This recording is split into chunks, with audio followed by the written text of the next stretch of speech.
Olá, meu amigo ou minha amiga, tudo bem com você?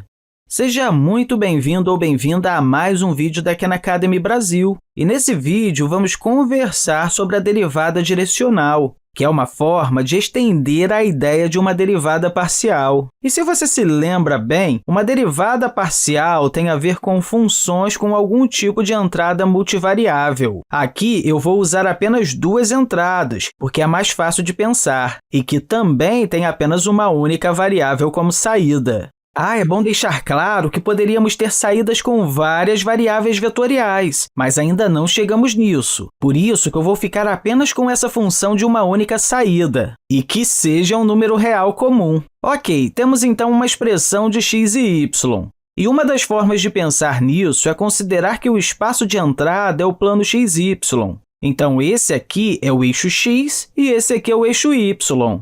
De alguma forma, isso resulta em uma reta com números reais. Talvez você esteja pensando em uma transformação, na qual isso aqui é o espaço de entrada e isso aqui é o espaço de saída. Aí, quando você calcula a derivada parcial em algum tipo de ponto, eu vou escrever aqui a derivada parcial de f em relação a x em um ponto 1, 2. Vamos pensar sobre esse ponto, em que x é igual a 1 e y é igual a 2. Ao calcular a derivada em relação a x, você meio que faz uma analogia disso pensando na ideia de como um pequeno empurrãozinho que você dá no x vai gerar um pequeno empurrão resultante no espaço de saída. A relação entre o tamanho do empurrão resultante e o empurrão x, ou seja, a proporção entre o parcial f e o parcial x, é o valor que você deseja, é a sua derivada parcial. Aí, quando você faz isso em relação a y, a ideia é a mesma, mas agora em uma direção diferente.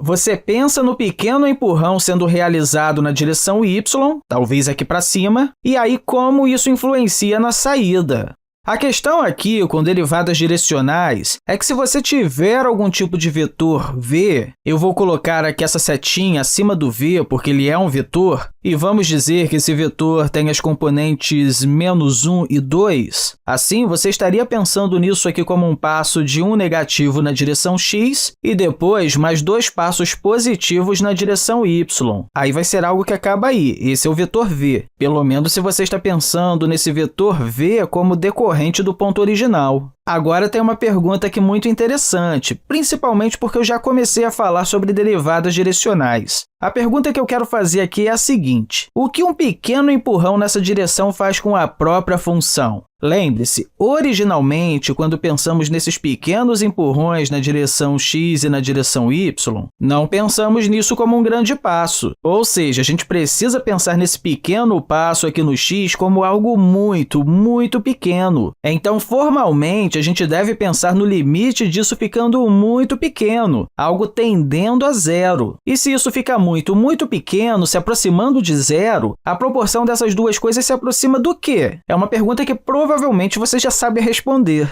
Da mesma forma, a gente também vai ter isso aqui com y, um passo muito, muito pequeno na direção y.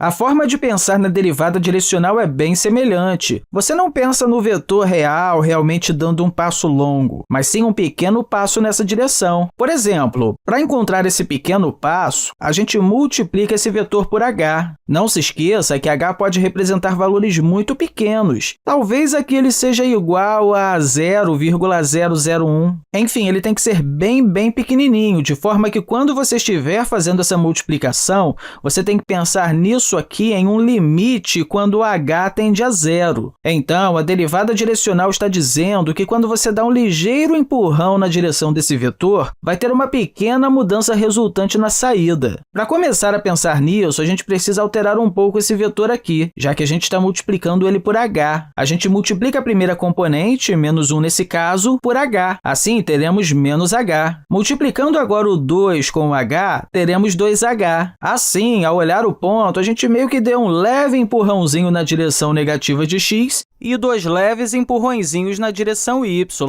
Para qualquer empurrão na direção v, daremos um passo negativo em x e 2 passos positivos em y. A gente pode reescrever isso aqui utilizando uma outra notação.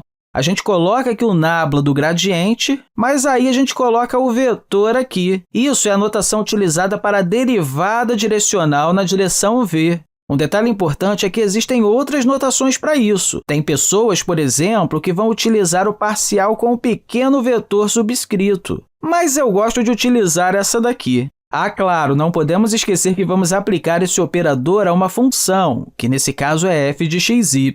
O motivo de utilizar essa notação é porque isso é um indicativo de algo a ser calculado, que eu vou mostrar daqui a pouquinho. Mas, para esse exemplo em particular, isso vai ser igual a... Bem, se a gente vai dar um passo negativo na direção x, então teremos uma mudança na função que é causada por um passo na direção x. Aí, colocamos aqui o sinal de negativo na frente disso. Não podemos esquecer que ainda temos a direção y, então a gente soma isso com... São 2 passos na direção y, certo? Então, vamos colocar o 2 aqui na frente e multiplicar isso pela parcial f parcial y. E pronto! Agora, para ser mais geral, eu posso colocar aqui um vetor qualquer w, onde teremos as componentes a e b ao invés de números específicos. A gente pode calcular aqui a derivada direcional na direção w de seja lá o que for. Nesse caso, pode ser uma função. Aí, isso vai ser igual a vezes a derivada parcial de f em relação a x, mais b vezes a derivada parcial de f em relação a y. E pronto, temos uma forma mais geral agora. Basicamente, essa é a fórmula que você usa para a derivada direcional. E falando novamente, você pensa nisso como um pequeno empurrão dado na direção x e na direção y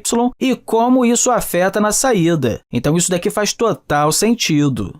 Existem momentos que você vai ver isso aqui escrito não em termos das derivadas parciais e das componentes a e b, mas sim em relação ao gradiente. Isso porque essa forma fica mais compacta, principalmente se você tiver que lidar com mais dimensões. Sendo assim, podemos escrever isso daqui da seguinte forma. Se você calcular o produto escalar entre as componentes do vetor a e b e as derivadas parciais, você acaba tendo essa expressão que encontramos. Então, podemos colocar aqui o vetor ab, e aí podemos multiplicar isso com o vetor parcial f parcial x, parcial f parcial y.